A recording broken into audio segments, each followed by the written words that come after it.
Once you decide on an email marketing platform and set up a list, you need to convince people to actually sign up. Most email services will have a built-in form builder where you can design a form and get a snippet of code to embed it on your website. If you're not happy with the style of the forms they offer, there are plenty of WordPress plugins to help you create beautiful custom opt-in forms and place them on your site. 4 premium plugins come to mind right away: Opt-in Monster, Bloom by Elegant Themes, Thrive Leads, and SumoMe, which offers a whole suite of digital marketing tools. There's also a great free plugin available from WordPress.org that's simply called Opt-in Forms. All of these integrate directly with the top email marketing platforms. When you're growing your list, it's crucial to incentivize the opt-in.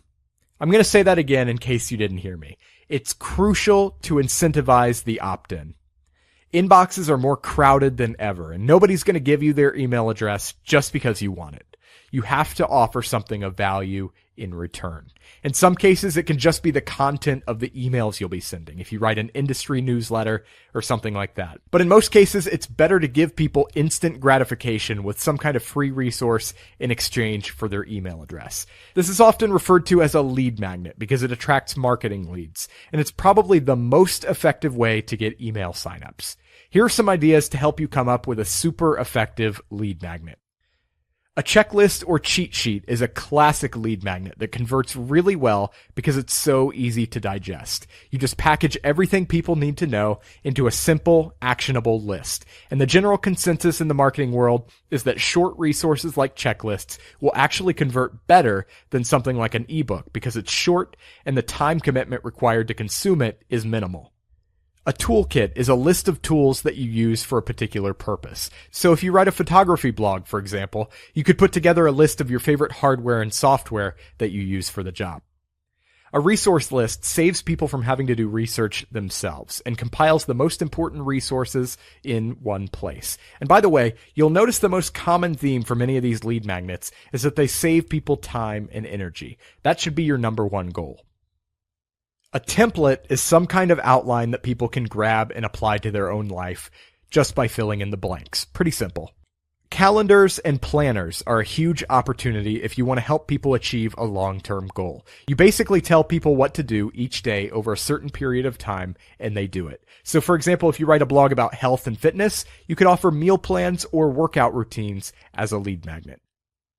Spreadsheets are a really good way to store data where you need to make live calculations, but a lot of people don't know how to program a spreadsheet to do what they want. You can fill that need by offering some kind of spreadsheet as a free resource. For instance, a personal finance blogger could offer a budgeting spreadsheet so people can just download it and input their own numbers to make it work. Earlier, I mentioned that shorter resources tend to outperform longer ones, but if you can write an extended guide or ebook that's actionable and rewarding enough, it can be a solid lead magnet. Just make sure you deliver plenty of value and don't waste people's time. You can deliver a simple email course by setting up an autoresponder series. Just write a series of emails and queue them up to send every couple of days or so after someone signs up. If your blog appeals to a creative market, printables can be a great option. Artistic materials, calendars, shopping lists, just put something into an attractive, print-friendly PDF file and offer it to new subscribers. Next is a report. In the content section, we talked about conducting original research and sharing the results in a blog post. Another twist on that concept would be to share your results in a downloadable PDF in exchange for email addresses. You can summarize your results on your blog and point people to the free download if they want to learn more. In certain industries, audio makes more sense as a format than text or video. It's great for busy entrepreneurs or something like guided meditation, for example. Just set up an opt-in form and deliver the file as an MP3. Live webinars are an amazing way to build trust with your audience, and they're also a great way to collect email addresses. Have people sign up if they're interested, then send them more details by email. GoToWebinar by Citrix is the most popular solution for hosting live webinars. PDF version. A super easy but highly effective way to turn blog readers into subscribers is by offering a PDF version of your longer blog posts. For some people, it's just a more convenient way to consume the content. You can do it manually or use a tool like printfriendly.com to convert your content into a PDF in like 60 seconds. Wallpaper or other art. If you're a designer, you can make some of your work available for free in exchange for an email opt-in. Wallpapers are great, as are Facebook and Twitter cover photos. Photoshop templates are really effective if your audience is full of designers or other creatives.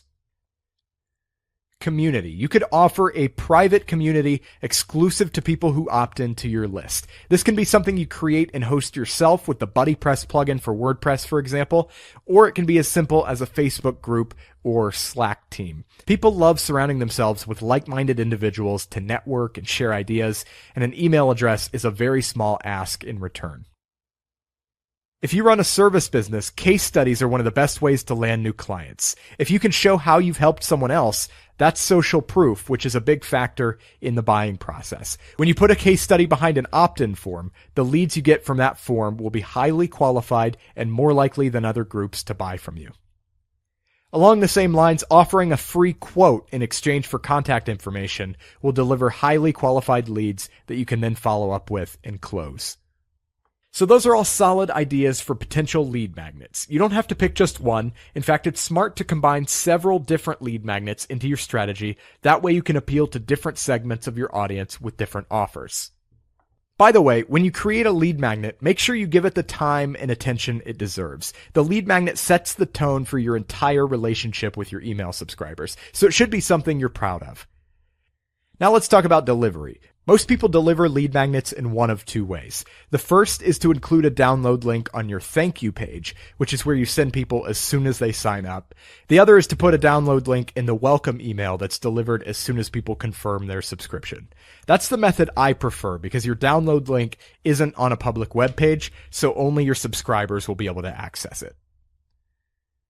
Lead magnets are essential for growing an email list, so start thinking about which ones you'd like to employ on your blog, and in the next lecture, we'll dive deeper on some specific methods you can use to grow your email list using lead magnets and creative opt-in forms.